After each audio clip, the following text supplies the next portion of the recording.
Bonjour toutes et tous, nous voilà réunis pour un petit temps de partage de la divine volonté et plus précisément nous continuons bien sûr avec l'envol numéro 2. Alors j'ai reçu plusieurs petites demandes qui m'ont été faites, où est-ce que l'on se situe dans le livre de l'envol. Donc eh bien on se situe tout simplement au commencement et donc je vais vous faire la petite lecture, comme ça vous savez où est-ce que nous sommes. Donc à l'introduction, et c'est marqué donc à l'introduction, lettre d'amour dans la divine volonté. L'envol numéro 1 se veut un livre d'introduction au don de la divine volonté, alors que l'envol numéro 2 se situe à un niveau supérieur, recherchant l'excellence de l'union avec le Seigneur, menant à la fusion constante des volontés, des actes et de l'unité des cœurs.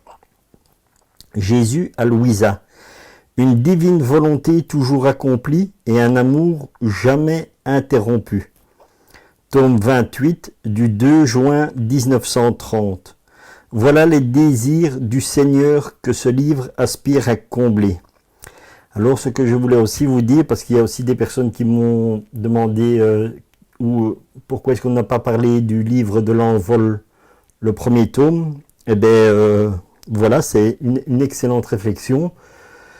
Je vous proposerai de faire donc aussi des petites vidéos sur l'envol numéro 1, mais donc un peu plus tard. Donc je préfère continuer pour l'instant sur le livre ici auquel nous sommes occupés et on reviendra sur le premier tome de l'envol. Le premier tome de l'envol, en fait, ce sont introductions aux écrits de Louisa Piccarreta par Marcel Laflamme. Donc c'est là qu'il faut aussi bien comprendre ce que sont les livres de l'envol. C'est vraiment une introduction pour comprendre le fonctionnement de la divine volonté, des livres sur les livres du ciel, la Passion, la Vierge Marie. Donc c'est vraiment un concentré de tout ce qu'il y a dans la divine volonté. Et donc ici, donc c'est ce que je vous dis. Voilà, ça c'est le premier tome de l'envol. Bien sûr, avec grand plaisir, on fera des partages en vidéo sur le premier volume. Donc, mais pour l'instant, continuons notre petit cheminement ici avec le tome numéro 2 et on va continuer simplement la lecture et la poursuivre. Voilà, donc ça c'était une petite introduction que je voulais vous faire simplement. Maintenant, vraiment, nous allons continuer cette petite vidéo matinale avec l'envol 2. Et pour cela, bien sûr, mettons-nous bien sûr en la présence de notre petite maman du ciel qui nous guide chaque jour sur le chemin de la divine volonté. Au nom du Père qui nous a créés, du Fils qui nous a sauvés, de l'Esprit Saint qui nous sanctifie dans la divine volonté. Je te salue Marie, pleine de grâce, le Seigneur est avec toi. Tu es bénie entre toutes les femmes et Jésus, le fruit de ton cœur immaculé, est béni. Sainte Marie, Mère de Dieu, prie pour nous pauvres pécheurs, maintenant et à l'heure de notre mort.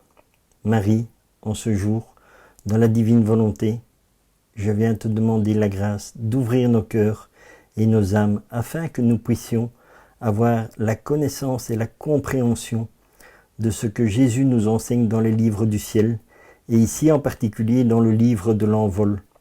Guide-nous sur le chemin de la divine volonté, que chaque jour nous puissions nous rapprocher un peu plus de l'amour de notre Seigneur Jésus-Christ. Amen. Alors, continuons notre petit envol dans la divine volonté.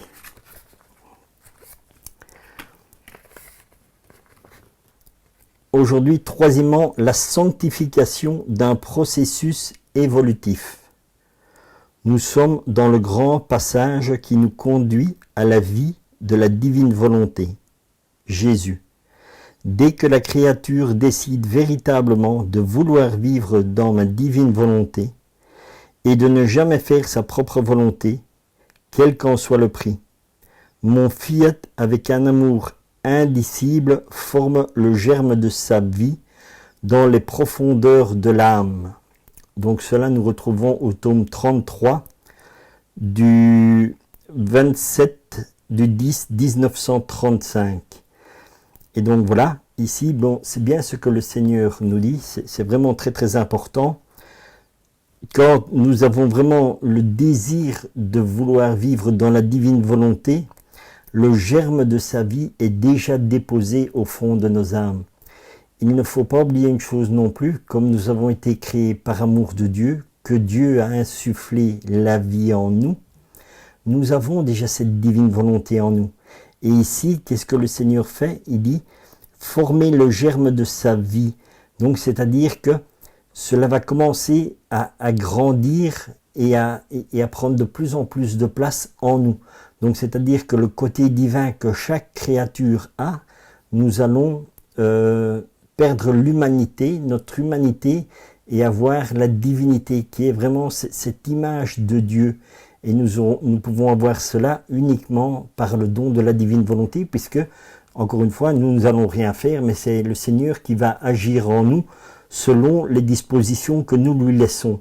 Donc, c'est-à-dire que si tous les matins nous donnons vraiment notre volonté au Seigneur et qu'en échange nous demandons sa divine volonté, que tous nos actes de notre journée soient faits dans la divine volonté, eh bien voilà, le Seigneur peut agir et faire grandir cette divine volonté en nous, peut faire grandir son image qui est déjà en nous, et la faire grandir afin que vraiment nous parvenions ici, à la fin de notre vie, à avoir déjà une belle connaissance du ciel. Donc quand nous allons rentrer dans le temps de notre éternité, nous ne soyons pas perdus, si on peut dire. Alors Jésus, autant de fois que l'âme s'élève pour plonger dans cette volonté éternelle, autant de fois elle acquiert de nouvelles variétés de beauté divine. Donc voilà, nous acquérons des beautés divines parce que la beauté divine est quoi? Est la ressemblance à l'image de Dieu. Tome 12 du 6/8 1917. Continuons. Jésus, lorsque la créature accomplit ses actes dans ma volonté, elle est renée en Dieu et Dieu renaît en elle. Et ses connaissances font lever de nouveaux horizons, des cieux plus beaux, des soleils plus brillants, une connaissance divine nouvelle. Pour chaque acte additionnel qu'elle réalise dans notre volonté, nous nous sentons incités davantage à nous faire connaître. Nous sommes plus disposés à lui faire confiance puisque notre volonté est en elle.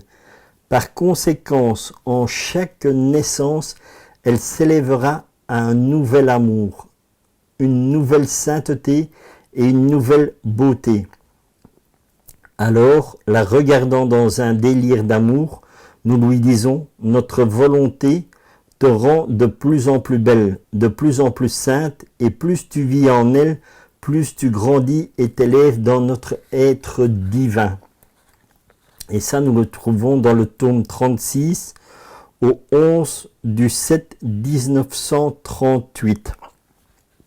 Donc, encore une fois, sur quoi le Seigneur porte toute notre attention ici, en fait, par conséquence, en chaque naissance, elle s'élèvera à un nouvel amour. Donc, chaque fois, l'amour que nous avons sera renouvelé, sera purifié. C'est ça, en fait, qu'il y a aussi, simplement, dans ce que nous faisions auparavant, de rendre grâce à Dieu. En fait, en rendant grâce à Dieu, Dieu nous refait grâce, et ainsi de suite. Et bien, la divine volonté, c'est exactement pareil. Donc, chaque fois que nous prenons des connaissances de la divine volonté, nous prenons des connaissances de l'amour de Dieu. Et bien sûr, qu'est-ce que Dieu dit dans la divine volonté? Que nous devons lui rendre, dans la divine volonté, nous devons lui rendre son amour. C'est-à-dire que Dieu nous donne un amour parfait, qui entre en nous, et nous, par la divine volonté, nous lui redonnons son amour, qui bien sûr est purifié, puisque c'est Jésus lui-même qui nous donne cet amour que lui-même purifie en nous. Et puis nous le rendons, mais nous ne le rendons pas de nous-mêmes, c'est la divine volonté agissant en nous, redonne cet amour.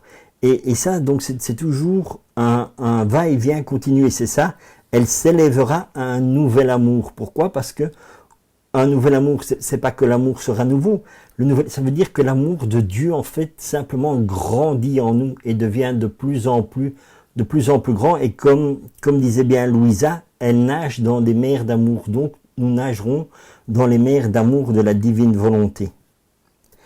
Jésus, En répétant, l'amour croît et la jouissance est redoublée. On apprécie plus ce qui est répété et l'on sent la vie de l'acte qui est répété. Lorsque tu continues tes actes dans ma divine volonté, tu en viens à former la vie de la divine volonté en toi. En répétant tes actes, tu fais croître cette vie et tu l'alimentes. Crois-tu qu'en les ayant répétés quelquefois, tu aurais formé sa vie en toi? Non, ma fille, tout au plus tu aurais été capable de sentir son air balsamique, sa force, sa lumière, mais pas former sa vie. Et voilà, c'est ça aussi ici qui est très très bien expliqué. Donc c'est dans le tome 28, au 16 juillet 1930, où le Seigneur nous fait comprendre que avant que la divine volonté ne soit révélée à Louisa, aucun saint n'a vécu dans la divine volonté, parce qu'elle n'était pas révélée. Et c'est ça que le Jésus nous fait comprendre ici. Ma fille, au plus tu aurais été capable de sentir son heure balsamique, sa force, sa lumière, mais pas de former sa vie. Donc, on ne sait pas former la vie de Jésus en nous. Uniquement Dieu peut le faire dans la divine volonté. Et c'est Dieu lui-même qui, en formant sa vie de la divine volonté en nous, nous permet à nous de vivre dans la divine volonté. Donc voilà. Et toute la différence se situe à ce point précis. Donc, nous, bien sûr, nous ne saurons jamais rien faire ni quoi que ce soit, mais le Seigneur agit en nous. En agissant en nous donnant la divine volonté, en la faisant grandir dans nos âmes, nous permet de vivre dans la divine volonté. Et nous permet de vivre dans la divine volonté, comment? En rendant les actes de tous les jours divins. Et uniquement à ce moment-là, nous vivons dans la divine volonté. Nous pouvons vivre dans la divine volonté parce que nous avons la connaissance que Jésus nous donne dans les livres du ciel. Et c'est le tout qui nous permet de vivre dans la divine volonté. Voilà simplement. Et c'est pour ça la grâce que le Seigneur nous fait avec la divine volonté, qui est le cadeau des cadeaux, que jusqu'à présent, personne n'a pu vivre dans la divine volonté. Les grands saints ont posé, comme on dit, des actes dans la divine volonté, se sont approchés, comme Jésus le dit, mais n'ont pas pu la vivre. Donc ça, c'est vraiment la grâce qui nous est donnée à nous maintenant, vraiment de vivre dans la divine volonté avec Jésus. Et encore une fois, c'est parce que c'est Jésus nous-mêmes qui nous le révèle dans les livres du ciel. Et donc, c'est pour ça que moi, je vous dis qu'il est très important aussi pour toutes les personnes qui commencent à lire les livres du ciel. Moi, honnêtement, je vous conseille que si vous commencez dans les premiers tomes, donc quand vous venez de découvrir la divine volonté, moi, je vous conseille, comme le Père Dominique Duthesne dit, ou vous commencez par le tome 11 et après vous venez au 1, ou vous allez du 1 et vous montez comme cela. Mais moi, ce que je vous conseille en plus, donc que ce soit le tome 11 ou le tome 1 que vous prenez, moi, je vous conseille fortement de lire en même temps l'envol. Parce que l'envol vous fera une facilité de compréhension pour rentrer dans les écrits. Et donc, c'est ça vraiment le but qui avait été fait avec ces livres-ci. Donc, en plus, donc l'introduction des deux livres ont été faits aussi par le Père Dominique Duthesne. Donc voilà, c'est vraiment pour vous dire que c'est vraiment un travail remarquable qui a été fait par Marcel Laflamme, vraiment pour nous apprendre à entrer dans la divine volonté. Donc, et c'est vraiment accessible à tout le monde, c'est d'une facilité de compréhension, vraiment. Même moi je les lis et j'ai vraiment apprécié le premier livre. Le deuxième livre, je le découvre au fur et à mesure et voilà, c'est quelque chose que j'aime beaucoup parce que c'est simple et le Seigneur est toujours simple. Donc tout ce qui est compliqué, ça marche pas fort. Comme je dis en plus, voilà, il faut vraiment que le Seigneur ouvre nos cœurs et nos âmes pour avoir cette compréhension de la divine volonté. Et là, ce sont des moyens qui nous aident vraiment pour commencer à découvrir la divine volonté et pour l'approfondir.